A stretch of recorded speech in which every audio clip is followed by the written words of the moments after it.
Mantan Menko Polhukam Mahfud MD menilai penanganan kasus pembunuhan Vina dan Eki di Cirebon 8 tahun lalu tidak profesional dan ada permainan.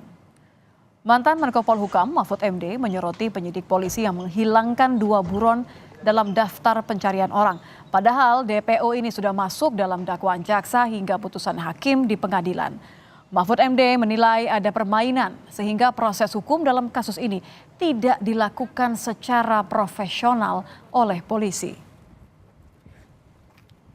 Ada permainan untuk melindungi seseorang atau mendapat bayaran dari seseorang untuk mengaburkan kasus, itu sudah sebenarnya sebuah permainan yang jahat. Nah, saya cenderung ini lebih dari unprofesional. Ya, ada permainan. Yang 2 orang yang buron ini kok sekarang dibilang dulu salah sebut. Mana ada orang sudah nyelidiki lama kok salah sebut ketika sebegitu profesional harusnya tiba-tiba alasannya gitu, salah sebut sehingga lalu dianggap tidak ada tuh, hanya satu, hanya Peggy itu pun diragukan. Ini tingkat polisinya nih tidak benar. Bukan soal ini kejahatan.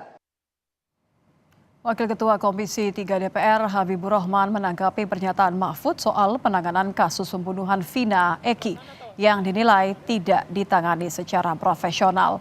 Habib menegaskan kasus hukum tidak boleh ditangani berdasarkan asumsi. Jika ditemukan bukti baru, Habib merekomendasikan untuk melakukan upaya hukum melalui peninjauan kembali. Kalau toh memang ada perkembangan, ada bukti-bukti baru, kan ada namanya peninjauan kembali. Silahkan saja ditempuh. Selama ini, sejauh ini kan sudah ada putusan-putusan yang berkekuatan hukum. Kalau itu belum dirubah, belum ada novum juga yang diajukan untuk merubahnya, maka itulah yang harus kita pedomani. Jangan ya, persoalan hukum itu kita sikapi dengan asumsi. Tim kuasa hukum Peggy Setiawan mendatangi kantor Komisi Yudisial di Senen, Jakarta Pusat, Rabu siang. Kedatangan tim kuasa hukum untuk meminta Komisi Yudisial turun langsung mengawasi sidang pra-peradilan terhadap Peggy Setiawan agar berjalan adil. Tim kuasa hukum menilai banyak pelanggaran dalam penahanan Peggy di kasus Vina. Mulai dari alat bukti yang dinilai kurang kuat hingga perpanjangan masa penahanan Peggy yang tidak diberikan ke tim kuasa hukum. Memonitor persidangan, terutama persidangan pra-peradilan. Pra-peradilan telah kami daftarkan kemarin. Dan insya Allah tidak begitu lama lagi akan sidang. Kebetulan sekarang pimpinan daripada Komisi Yudisial sedang keluar daerah semua. Karena dalam rangka seleksi katanya Hakim Agung. Mau ada informasi begitu, tapi surat kami sudah masuk. Apapun namanya, walaupun pimpinan sedang ini keluar, tetap untuk pengawasan tetap harus ada dari sini. Penahanan Peggy Setiawan ini habisnya seharusnya tanggal 10. Sampai sekarang surat penahanan tidak diberikan ke kami. Perpanjangan penahanan tidak diberikan ke kami. Mantan Menko Polhukam Mahfud MD menilai penanganan kasus Vina tidak profesional, ada permainan untuk melindungi seseorang. Lantas bagaimana penanganan proses hukum saat ini sudah berjalan sesuai dengan prosedur? Kita akan bahas bersama kuasa hukum Peggy Setiawan, Tony RM, dan pengamat kepolisian ISES Bambang Rukminto. Selamat petang Bapak-Bapak, Pak Tony, Pak Bambang. Selamat petang, Mbak Lydia. Selamat petang. Saya ingin ke Pak Tony terlebih dahulu. Pak, klien Anda, Peggy, diperiksa lagi hari ini. Apa yang didalami polisi kali ini? Ya, hari ini ada informasi mendadak dari Kanit yang menangani perkara ini, yaitu ada pemeriksaan tambahan katanya. Sehingga tim kami, tim penasihat hukum Peggy Setiawan, langsung dari Cirebon ya datang ke Polda Jawa Barat, Bandung untuk mendampingi pemeriksaan. Dan mulai 2:30 itu sudah dilakukan pemeriksaan, sampai sekarang masih berlangsung. Apa yang digali kalau begitu? Pemeriksaan tambahan. Apa yang berusaha digali Pak Tony kali ini, apa yang berbeda? Ya, informasi yang saya dapat dari tim yang mendampingi pemeriksaan, ya karena saya tidak mendampingi, tadi baru saja saya telepon, ini seputar akun medsos atau akun Facebooknya Peggy Setiawan. Ada dua kemungkinan, karena begini, yang namanya penyidik dalam melakukan pemeriksaan terhadap tersangka pasti mencari alat bukti atau barang bukti sekuat mungkin agar dalilnya bahwa Peggy Setiawan melakukan tindak pidana itu. Anda maksud ini didukung bagian dengan dari pencarian alat bukti? Iya, pasti. Walaupun di media sosial itu pasti tujuannya adalah mencari ya, kelemahan, pasti. Akan tetapi ya, kami juga meminta kepada penyidik yang harus fair. Artinya ya, yang dilihat, yang diamati di media sosial yang menyatakan atau yang menunjukkan bahwa Peggy Setiawan dalam kurun waktu dari mulai bulan April, Mei ya sampai terus terjadinya peristiwa pidana ada di Bandung, itu juga harusnya dituangkan juga dalam berita acara pemeriksaan sehingga fair, kan begitu. Oke, ini menarik, saya ingin ke Pak Bambang. Pak Bambang, kalau bicara mengenai bukti, ada banyak pihak kemudian mempertanyakan ini seakan-akan penetapan tersangka Peggy Setiawan seakan minim bukti, padahal kan ini merupakan fondasi yang satu-satunya fondasi yang kemudian sangat kuat begitu. Anda melihat bagaimana penanganan sejauh ini, penetapan tersangka Peggy yang banyak ditanyakan, nampaknya tidak harus dipertanyakan begitu penetapannya? Ya, memang sangat janggal sekali ya. Peggy Setiawan ini sudah ditetapkan tersangka itu 8 tahun yang lalu. Artinya kepolisian dalam menetapkan seseorang menjadi tersangka itu sudah memiliki alat bukti yang cukup. Bukan alat bukti yang cukup, 2 alat bukti yang cukup, tentunya kesaksian dan alat bukti yang lain gitu loh. Ketika kesaksian 8 orang itu dicabut, akhirnya kan konstruksi itu berubah semua. 3 orang termasuk Peggy ini tidak dikejar gitu. Makanya kalau sekarang Peggy ini ditangkap dan polisi meyakini bahwa sudah memiliki alat bukti yang cukup, seharusnya kembali ke 8 tahun yang lalu. Bukti-bukti itulah yang seharusnya dibuat untuk melakukan pemberkasan terkait dengan pentersangkaan Peggy, sehingga kepolisian bisa menyampaikannya langsung kepada kejaksaan.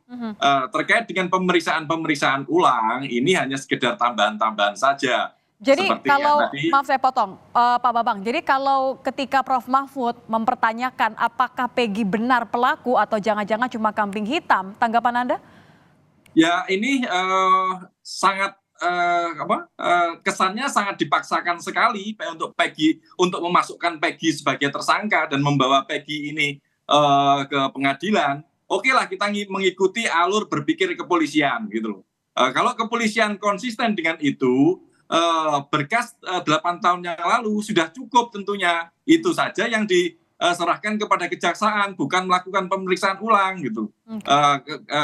Tadi juga sempat disampaikan bahwa Peggy ini juga akan dites melalui lie detector misalnya.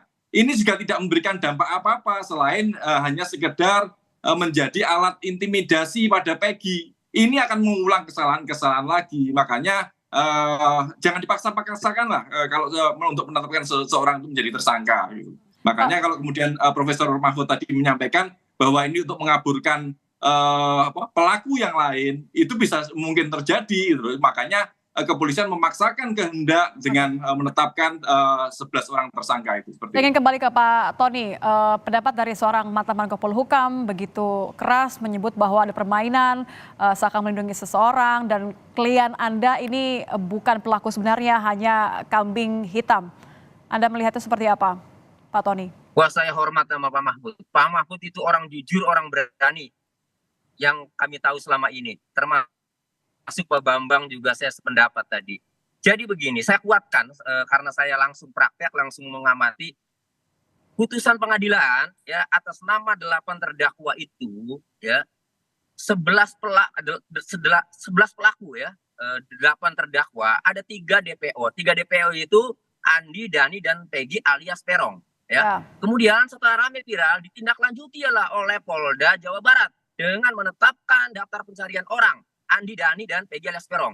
Saya fokus ke Peggy alias Peron dengan ciri-ciri ya, rambutnya keriting, tinggalnya di Banjarwangun, umurnya 22 pada saat 2016 dan 2024 umurnya 30 tahun ya.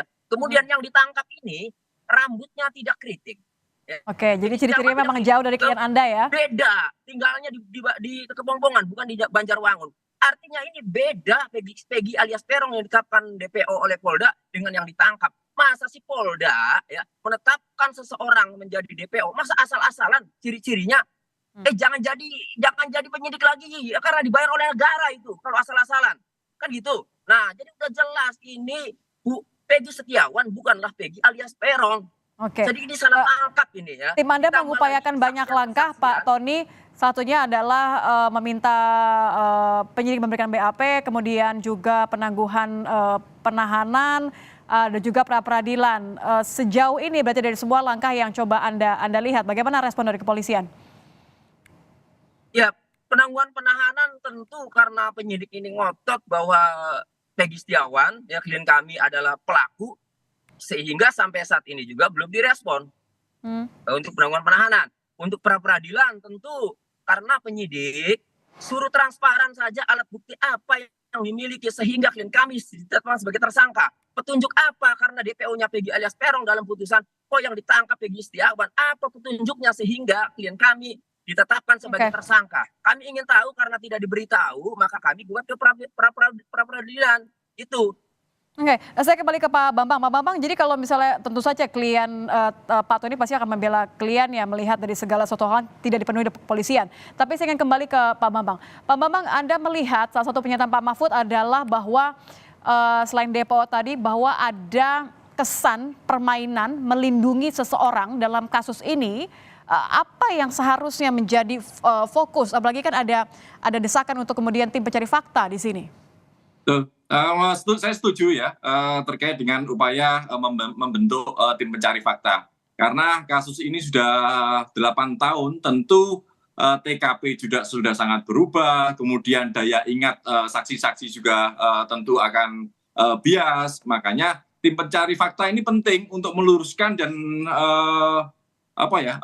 menjaga citra kepolisian, karena dalam kasus ini citra kepolisian jelas habis gitu loh, tersiok-siok lagi sama seperti kasus Sambo kemarin gitu. Makanya tim pencari fakta ini harus benar-benar bisa bekerja secara independen. Kalau hanya sekedar mengedepankan peran penyidik dari kepolisian saja, kalau sampai sekarang masih berputar-putar tidak jelas, olah TKP, gelar perkara yang bolak-balik yang tidak jelas itu, maka asumsi masyarakat akan semakin berkembang, dan netizen kita ini sangat pintar sekali, makanya penyelidikan netizen ini juga harus direspon positif oleh kepolisian gitu. Seperti itu. Baik, terima kasih Pak Bambang, pengamat kepolisian di dan juga Pak Tony RM, kuasa hukum dari Peggy Setiawan. Terima kasih Bapak-Bapak, selamat petang.